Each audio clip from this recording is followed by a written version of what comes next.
Welcome to the How to Be Awesome at Your Job podcast, the show where brilliant professionals share how to sharpen the universal skills required to flourish at work. Enjoy more career fun, wins, meaning, and money with your host, Pete Makaitis. Hello, and thanks so much for joining us here for episode 332 with University of Phoenix's Doris Savron. This episode is sponsored by University of Phoenix, and fun backstory there. Their agency approached me looking to get the word out, and it was my idea to have them sponsor a full interview so we can get some richer insight than you get from a quick 60-second spot. Fast forward, everyone dug the idea, collaboration commenced, and away we went. You know what they say, bros disclose. Bonus points for you if you message me with the source of that reference. So you'll learn 1, differences between certificate and degree programs, 2, key trends on evolving fields with interesting opportunities, and 3, pro tips for finishing courses you start and retaining that knowledge. So if you'd like to take a look at the show notes or the transcript or the links to items that we've referenced, you'll find that over at awesomeatyourjob.com/F332. Now here's Doris's story. Doris Savron is Executive Dean of the College of Health Professions, College of Education, and College of Humanities and Sciences at University of Phoenix. Her career spans 20 years in healthcare, information technology, and academia. Prior to joining the university, Savron spent 10 years in leadership roles in healthcare operations, rehabilitation services, and information technology consulting. She holds a Master of Business Administration from Cleveland State University and is completing her doctorate in health administration from University of Phoenix. Here is Doris. Doris, thanks so much for joining us here on the How to Be Awesome at Your Job podcast. Thank you. It's great to be here. Well, I'm excited to get into this, and I understand something that really excites you are sports, and that you've been to the World Series, the Final Four, Wimbledon, and more of the epic Grand Championship finals to come. What's the backstory here? So I've always grown up loving sports. I've played sports in high school and had an opportunity to play in college and turned it down because I wanted a really true college experience. But I love the competition and the feel of the energy and the buzz. So I have favorite teams. So I try to attend those games. But any of those final matches are always exciting regardless of who's playing. It is. I get just a kick out of just extraordinary excellence in any field that I can appreciate. And I'm not a hardcore sports lover, but when I just see something amazing that a human being has done, you can't help but go, wow, look at that. Yep. And my favorite is just the never quit attitude, like the constant just pushing. So you see that in those final games because everything's on the line. And so you just see people at their peak performance. It's really exciting. Oh, well, peak performance is what we love here. So, and you help people get there with the University of Phoenix. Can you orient us a little bit? So what is your role there? So I serve as the executive dean of 3 colleges, the College of Health Professions, Education, and then Humanities and Sciences. So ultimately, my team and I are responsible for designing the different courses, certificates, degree programs that our industry leaders are telling us they need and want. Oh, that's cool. Well, that sounds like a large span of responsibility. It is. Never a dull moment. Oh, certainly. Well, could you maybe orient us a little bit to see sort of, what could be possible? Maybe a cool career or story or transformation or a big difference that emerged when someone, went ahead and said, you know what, I'm going to go pursue a certificate or a degree of sorts and kind of what that meant or the difference it made for them. Sure. One that actually immediately comes to mind is a young woman had started in one of our degree programs, finished her Master's of Education in Administration and Supervision with our online format. She then partnered up with somebody else who also attended University of Phoenix, and they created or opened a tuition-free charter school that was specifically focused on disadvantaged kindergartners through second graders. And so they've been recognized for that work in multiple ways, including Forbes 30 Under 30, and then they continue to serve their community. So they're making a huge difference, not just in what they've done with that school, but then how they engage and participate in the community. Oh, that is cool. All right. Well, so I want to first maybe just get some terminology good and clear here. So we talked about certificates and degree programs. What are the differences and the ins and outs of what constitutes each? So time is probably the biggest difference. Certificates really are focused on a specific area. For example, billing and coding is a specific area of healthcare, where degree programs are wider and more encompassing. So a healthcare administration degree covers not just the billing and coding and understanding patient needs, but it could cover finance and leadership and management. So they're more encompassing. They take a lot longer because there's more courses you have to take. They're longer credits. And it allows you to do multiple things in that industry, where a certificate really zeroes somebody into a specific track. Information technology is another example where things move so quickly that somebody who has a degree might have to continue to specialize as technology changes. So there's certificates available like in cybersecurity. So instead of going back and getting another degree, you go back and get a specialization or certificate in a specific area. Okay, well, that sounds pretty handy, and it sounds like there's a specialization there in terms of this certificate will kind of immediately, potentially qualify you for a whole bunch of roles that need people to do precisely that. Yeah, so they depending on the certificate you choose, it'll tell you which track or what's available to you. There's some lower level, entry level certificates that get you started in a particular field, like billing and coding. It gets somebody started in healthcare that maybe hasn't had a professional job yet or hasn't been in healthcare. And then you've got some of the more advanced, even postgraduate certificates, which get you specialized at a higher level in a specific space. So we have post-grad certificates in informatics, which really somebody's already working in the healthcare field is now going to specialize in that data analytics and looking at information and patient trends to determine how do we do better. Okay, gotcha. Well, and then also when it comes to the online or in classroom story, could you give a little bit of perspective on, I guess maybe the primary pros and cons, or if someone was trying to make that call, because I see it frequently. It's like, oh, I've got a job right now. Do I want to exit for a timeout to go to school, or should I try the online thing? What might be some perspective to put that person in good shape to make a great decision? So first thing, when choosing between a physical campus or online, you want to look at lifestyle and schedules. You've already kind of referred to that. If I'm working or I have children and they've got sports activities after school, like what is my availability? A lot of times, if they want to attend a physical campus, they have to go a specific night for a longer period of time on that night all the time. And so their schedule may not allow for that. Luckily, they could do that after work hours too, because there are now programs that are offered in a variety of fashions, even on campus.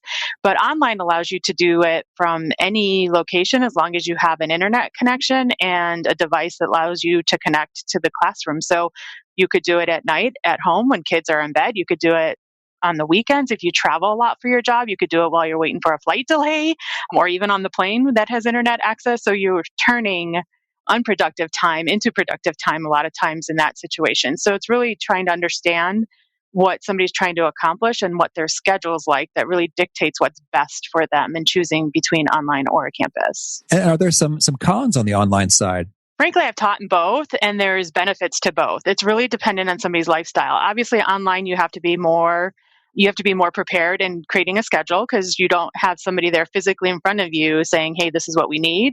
You get a syllabus, you know what your deadline dates are, and then you go deliver. You still interact with faculty members online and classmates, but it's a little bit different when you're behind a screen versus when you're in front of a person on that accountability factor. So you have to be pretty self-driven and manage your schedule well to succeed in online. Yeah, I'd love to get some pro tips there. When it comes to doing so, what are some of the best practices or habits or things you've heard students do that really enabled them to successfully complete and go the distance and find that sort of self-drive and accountability within? So the biggest thing is finding an area that they're really interested in, right? So somebody wants to explore where's a job growing, what industry, but then they have to look at what their passion and interests are and align those two. But then the second piece is, and this is probably the key and most important thing to do, is really create a schedule and a plan. And we often tell students, hey, if you have a family that is counting on you for different parts of your day, make sure you sit down with the family and create a plan of what nights you'll do your schoolwork, what days of the week you'll do your schoolwork, and then create a plan and a commitment to that. And when you have a supportive group of people helping you along, that actually helps with success too. It also helps with accountability. We've often found our students saying, oh yeah, I got reminded by my kids that I needed to get my homework time in. So it helps sharing what you're trying to accomplish with other family members and friends.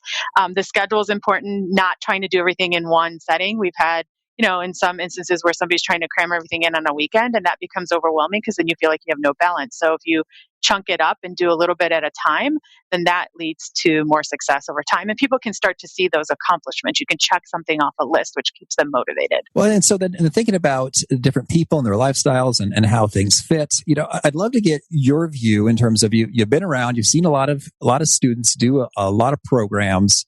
Who seems to be the kinds of candidates that just are fantastic? They're rocking and rolling, and the online certificate or degree program is just the thing that is perfect for them versus, maybe another segment that this isn't quite the perfect thing for them. Well, I've seen just from my teaching experience that there's some students that are just intimidated about the whole factor of going back to school and then trying to understand how they learn best. Some people do better with the face-to-face interaction and visually seeing things.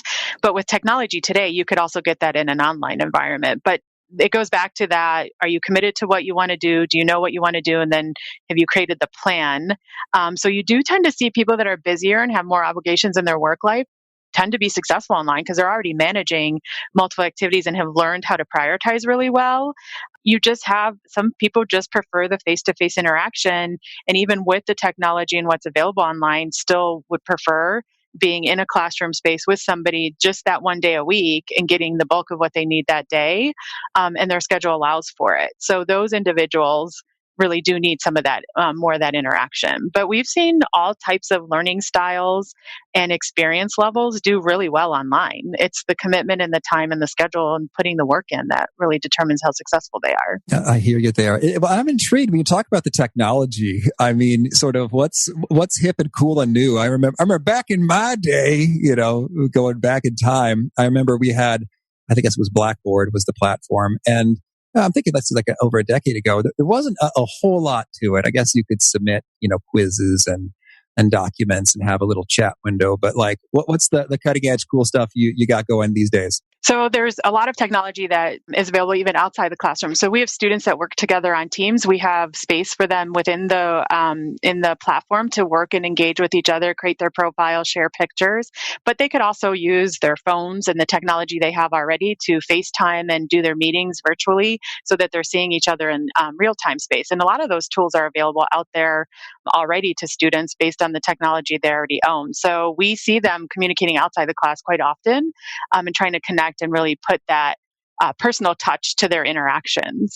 That is cool. I remember one of the favorite tools I discovered back in the day. It was called Twiddla, and Twiddla, and it was just a shared whiteboard application, which it was kind of hard to find. Actually, I've looked at many options, and so we found it, and that was pretty cool. And when I'm trying to explain like some math concepts or working with a client in that kind of a way, having that visual piece is good. Do you have any cool proprietary stuff that's like, hey, on our platform, you can do this? We actually use a lot of what's already off the shelf because it's easier for students who already know that material. So it's a slower ramp up time. So we use tools like, Office 365 in the group settings and things that they could do and share documents virtually because it's already available to them and part of the classroom. So they're also getting better at leveraging that technology because they're now using it seamlessly to collaborate and communicate with each other virtually. And in work environments today, there are a lot of people working from home. There's dispersed teams, and so it's a different way to work with somebody than just being able to sit down in front of them and talk. And so we're trying to make sure we're also using the tools that the employers are using out there so that they're actually getting better even at leveraging that and becoming more efficient with those tools that way. All right, great. Well, maybe I'd like to zoom out a little bit and think about sort of fundamentally the benefits associated with going after an online certificate or degree program. I think some motivated learners who have natural curiosity and listen to the How to Be Awesome at Your Job podcast, like, well, yeah, I can learn this stuff a lot of ways. Is sort of what's the magic or the benefit or the incremental goodness one gets when they go for a full-blown online certificate or degree?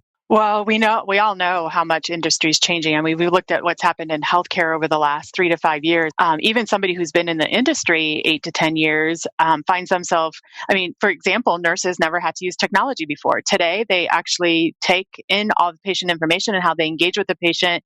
A lot of them use iPads and laptops to capture the information. That takes a different level of working and interacting, so that you don't lose the human factor of how you engage with the patient, but you still leverage the efficiency of the equipment. So we try to teach them on how to embed that into the work that they do. So upskilling and staying ahead of what employers want is extremely important. It allows you to differentiate, and you don't wait until it already happens, because then you're behind the 8 ball. So anytime you can differentiate yourself with a certificate, it allows you to get a leg up on everyone else who's looking for some of the same opportunities. But just the opportunity to learn and interact with other people, for example, in an online format, there are people across the country that are in those classrooms. And so you're learning also from their experiences and how they've gotten to a certain career path. And so that part of the learning, which is not necessarily directly tied to curriculum, is also a value add, because you're learning from other people's perspectives and appreciating the differences and how that could all create synergy. Yeah, that's cool. So we got the community, the human, the real world element, and experience sharing, and getting that element, as well as the differentiation, because, well, I guess it's sort of hard to put on a resume. I watched 30 YouTube videos about this topic, and it was like, I actually have never seen that on a resume, and maybe it would look good. Maybe it would be like, well, okay. I don't, it doesn't maybe have as much of a punch, as something official. And so I'd like to get your take on that when it comes to, maybe it's like perception, or from the employer value perspective on say, let's just say the brand, University of Phoenix, because, I'm thinking in some ways, I think there are some industries that are kind of concerned with, pedigree, in the sense of, oh, you're not at a top 20 business school, well, then move along. And others, I think, maybe would find that favorable, like, awesome, University of Phoenix, you're hustling, you're working hard, you're a self-starter, you're going after it. So what are maybe some trends you've seen in terms of industries or employers who just think, yes, I love this brand and this stamp that I'm seeing on your resume? Employers have multiple locations, so when they have to quickly upskill or find a way to get people ramped up, we have the capabilities of being able to do that pretty quickly, because we already do that in an environment that allows you to do that no matter where somebody's sitting. So for us, it's critical for us to understand what employers want. So we spend a lot of time listening to employers, and then we design curriculum and student learning outcomes that align to that, so that we can measure to make sure that students are getting that component of what they need. In addition, in every one of our areas, there are professional associations in those industries, and specific specializations might have even industry exams where somebody could actually say, here's the credential I've got, I've passed the test. We try to, in those circumstances, align our curriculum and content to those specific expectations, so that we know that they're getting that level of exposure to the content, and then they could go sit for that exam externally as well. So it gives them another differentiator. So for us, it's critical to pay attention to what employers are saying, regardless of the industry. We've done a lot in our healthcare partnerships, where we've actually run classes on those employer sites, so that their employees after work could just go downstairs, attend a class, and it allows them to quickly then ramp up to a specific skill set that they need to move their specific organization forward. Oh, cool. Well, so I'm curious a little bit about some of the trends here. We made some reference to healthcare, to cybersecurity or IT things. Information technology, specifically cybersecurity space, because of, I'm sure you've seen it, issues with systems being hacked into, or people's information being taken. So there's opportunities in really understanding, well, how do you set up an infrastructure to protect people's privacy in those organizations. And so there's some specializations there, or certificates there, and even degree programs there that would lend people to be able to go into those jobs. We've seen even with education, there's some markets and areas that have shortages of teachers. And so there's some states that's an opportunity area as well. And then anything around behavioral sciences, mental health is also some trends we're seeing that have a need for more people that are prepared to do the jobs. That's interesting. So behavioral sciences and mental health. So I guess I'm thinking of, full-blown therapists or, counseling. Yeah, there's counseling. There's a variety of specialties in that area, but there's family counseling, there's school counseling. So you could do that level. Those usually require advanced degrees and some practice hours as part of their degree time. But we all see what's happening with the pressures of living in today's world. So there's a higher need to be able to have people to help people understand how to cope in challenging circumstances. So we've seen some pickup there as well. Okay, cool. And so I guess I'm also thinking if folks are interested in this kind of an opportunity and they're looking at the online path, so University of Phoenix is one option. What are some other tips or criteria you might recommend in terms of folks checking out their options and vetting and determining, this is a good program versus one that maybe I'll pass on? Well, first, they want to make sure they understand what other support services might be offered outside the classroom. Are you assigned a specific counselor that can help you walk through your program so that you're meeting all the criteria? Do you have potential to do tutoring and workshop? What's your ability to be able to engage and interact with faculty? So those are all important parts of both inside and outside classroom support. That's important. Not all programs are offered 100% online, so they'd really want to take a look at the program area that they're interested in and see if the entire program's offered online or parts of it are offered in almost a hybrid fashion where you do some classes online, some on campus, and so they'd have to understand where that campus is. In some cases, residencies are required that they'll have to travel in to specific locations once or twice a year to be able to fulfill that requirement, but then the bulk of their work is done online. So they just really need to understand those expectations. The biggest thing is just really understanding what career path you want to take.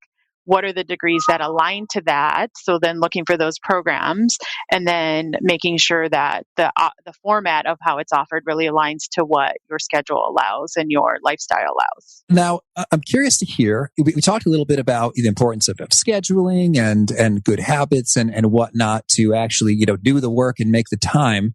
Do you have any other perspective on how, particularly folks who are kind of doing double duty or triple duty with the family and work and education at once, when it comes to the actual, studying, learning, knowledge retention stuff, how can people really make the most of a given hour that they've dedicated to maximize retention and brain expansion? Sure. We always recommend look at first what the outcomes are for the week. So what are the key things you're supposed to be learning for the week? And then quickly scan what are the materials that will support that. And then you know what you need to get started with. But chunking up the time is important because you can, especially if somebody who's busy with work all day, chunking up the time is important, and then taking notes because that's how you retain. You're rewriting what you've just heard and almost summarizing it. But then for us too is because a bulk of our students are working, we tell them now go what you've just learned, go pay attention to what you see at work and try to apply some of these things at work because putting it to practice is really another reinforcement of learning. And so they come back and share then that in the classroom through their discussions of, hey, I tried that, this is what happened. Working with people, other members on a team also helps because it's reinforcing some of the conversations and learning, and each person picks up something different. And then we always recommend try to share what you've learned with somebody else. Try to teach them, whether it's another student or another person at work. So you're reinforcing the information over periods of time. But the biggest thing is chunking it up and then really trying to capture key messaging or notes. And with some people do it on an iPad with a pen that they can write with and capture those notes. Some will do it on just pen and paper, traditional style of learning, take a notebook and a pen and write it down. So it depends on how much time somebody has each day and what their learning style is. And we've seen a variety of things work for students. Yeah, I dig that when it comes to getting your own experience and applying the learning to that experience, then bringing the experience back to the learning. And I think Cal Newport said, and we'll have him on the show one of these days, like, hey, if you can teach it, if you can explain it, if you can summarize it, then you know it. And by the process of pulling that back out of your brain, you are really making the learning stick and sink in, all the more. Absolutely. Well, we talked about a few tips here. I'd say if you had to prioritize or say like as close as possible to the one thing or top tip or most leveraged thing learners can do to succeed here, what would it be? I would definitely go back to the plan and then setting maybe mini milestones because it can be overwhelming when you're doing a degree program because it can take several years depending on how many transfer credits you bring in. So creating like small milestones of things you can check off a list, like maybe it's every course you do something specific to celebrate that. Maybe it's grab a cup of coffee and celebrate one more class closer to graduation. So it's the schedule and the plan that's important. And then making sure you celebrate the accomplishments along the way because that keeps you energized and motivated to continue to move forward. I would say the other one too that we often talk to our students about is balance. Like you still have to live your life. And so you don't want to cram and take up every weekend and do your homework. You need that balance and that separation and reprieve to be able to take in more information. So we tell them it's important to still do some fun things or things they're passionate about in between so that they're not just trying to work and then go to school and then don't have any of that break from some of that time that your brain has to take to process and take things in. So those are probably the key ones. I dig that. And the celebration, it can be a small one and it's powerful. We chatted with BJ Fogg about forming habits and how critical doing a little bit of a celebration, even if it's just, yes, a moment of that totally counts and is worth something. So right. Very cool. Well, Doris, tell me anything else you really want to make sure to highlight or mention or share before we shift gears and talk about some of your favorite things. So I would say, because I often hear from people, I don't know, I think I might be too old or it's too late for me to go back to school or do something new or try to take another class. I would say it's not too late for anyone. I mean, we've seen a wide range of people and from experience to age come back and explore different certificates or programs. And that's important because things keep changing. I mean, and they're changing at a faster rate than they've ever changed. We've seen industries completely transform. And so investing in yourself and really taking the time to learn new skills, try new things, take some risks is an incredible learning opportunity. And you learn about yourself during that process too. But the best thing is you're prepared for some of those changes that are coming and it helps you stand out when you want to go take that next step. Right on. Thank you. All right. Well, now could you share with us a favorite quote, something you find inspiring? Sure. It's one that comes up often, and I try to live this philosophy. 20 years from now, you will be more disappointed by things you didn't do than the ones you did do. So it's important for me to really things that I'm passionate about, just to try them. Don't let fear get in the way. But it's true. You only have so much time, and so you got to make the most of it. And how about a favorite study or experiment or bit of research? Anything around women in leadership. I feel like I've had a lot of women invest in me and help me get to where I am today. And I feel like it's my obligation to give back. So I read a lot about how to help and support women that are trying to grow career paths. So I'd say anything in that area. I don't have one specific one. Okay. And how about a favorite book? I love to read. So I probably read about 2 to 3 books a month. But my most 2 recent favorite ones is 5 Dysfunctions of a Team. I don't know if you're familiar with it. Oh, yeah. Pat Lencioni. Yes. And I've even done a study with my team because there's so many nuggets of really good information there. And then the one that I'm still in the process of reading is called Own It, and really about how to embrace what you offer and really leverage that and your strengths to carve your path. Oh, cool. And how about a favorite tool that helps you be awesome at your job? I love my Kindle app because I can read on the go. I travel a lot, so I can read anywhere that I either find myself delayed on a plane, waiting in line. But I also love any sort of app. So I get my news from news apps on my iPhone, quickly get, key nuggets of what's happening in the world. So I'm probably an app junkie. Oh, that's cool. We had Laura Vanderkam on the show who said that she read all of War and Peace primarily from the Kindle app on her iPhone. Oh my goodness, I have not done that. That I've not done. She said, War and Peace is actually so bite-sized, it lends itself to do so, which shows that I did not know how War and Peace was structured. I have not attempted to read it, but cool. And how about a favorite habit? I would say I don't know if it's a favorite habit, but it's a habit. I have sometimes a hard time kind of like getting my mind to stop. So I keep a notebook next to my bed, and some of my best ideas have come from what I've captured in the middle of the night because I just couldn't sleep. So I got it on paper and then I was fine. And then I took that the next morning. I'm like, this is brilliant. And then I take it and apply it. So I would say just carrying a notebook all the time, even next to my bed at night, so I can capture any thought that comes up at any moment. Oh, excellent. And is there a particular nugget or piece of Doris wisdom that you share often that really seems to connect and resonate with people when you do so? Yeah, I think this is one that my team would probably affirm too. I've heard them even repeat it is assume right intentions. We work with a lot of different personalities and experiences and because we work at such a fast pace that things happen. And if you assume right intentions, you get to the source of what truth is faster than trying to assume that somebody's trying to get in your way or block what you're trying to do. And everybody's relationship wins as a result of that. And you learn some things that way. Certainly. And Doris, if folks want to learn more or get in touch, where would you point them? I would say LinkedIn is probably the best one, and I'm starting to use Twitter more, but LinkedIn is probably where you can see some of the things I post or some of the things that are important to me, but they can also reach out to me in messaging there. Lovely. And do you have a final challenge or call to action you'd issue to folks seeking to be awesome at their jobs? I would say change is inevitable, so learn to embrace it and make the most out of life. All right. Well, Doris, thanks so much for this. Good luck with your vast spans of responsibility and pursuing your dream of attending all the sports finals and all you're up to. Thank you. I appreciate the time. I really appreciated Doris's take when it comes to combining and synergizing the learning you're picking up from a classroom environment to a work environment and sharing what you're seeing at work in the classroom and in the classroom at work, and in both ways reinforcing what you know and sharing the good stuff. So a helpful way to get that learning flowing multiple ways. And I hope you do that with the podcast episode. You share with your coworkers, hey, here's something cool and helpful I heard and found. And then you know in your work, oh, this is just like they said in the podcast. And then you get that great reinforcement and knowledge going. And again, if you want to check out the show notes or transcript or links to items we've referenced, that's at awesomeatyourjob.com/F332. And if you haven't already, I hope you'll push our subscribe button. If you do so, you hear from our next guest. It's Mr. Greg Williams, the master negotiator, who has a just delightfully musical voice. I think you'll enjoy hearing his pro tips on being a bit more persuasive. Hope to catch you there. And peace. Thanks for joining us for today's episode. To get the most out of this conversation, visit awesomeatyourjob.com to find today's show notes, transcript, and infographic summary cheat sheet. For more entertaining professional skill sharpening, be sure to subscribe to catch the next episode of How to Be Awesome at Your Job.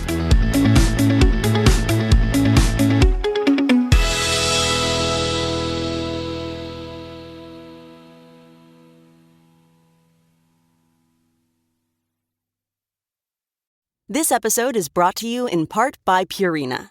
Purina is dedicated to creating richer lives for pets and the people who love them. From helping older pets think like their younger selves to making cat ownership a possibility for more people than ever, Purina is helping pets thrive so they can live long, healthy, and happy lives. Purina has you covered for all your furry friends' needs, whether they meow or bark. From litter to treats to their best-in-class, nutrient-packed food with taste your pets will love, Purina's got your back at every stage of your pet's life. Your pet gives you the joy of the spring sunshine all year round. So today and every day, care for your pet with Purina. Your pet is Purina's passion. To learn more, head to Amazon.com/Purina.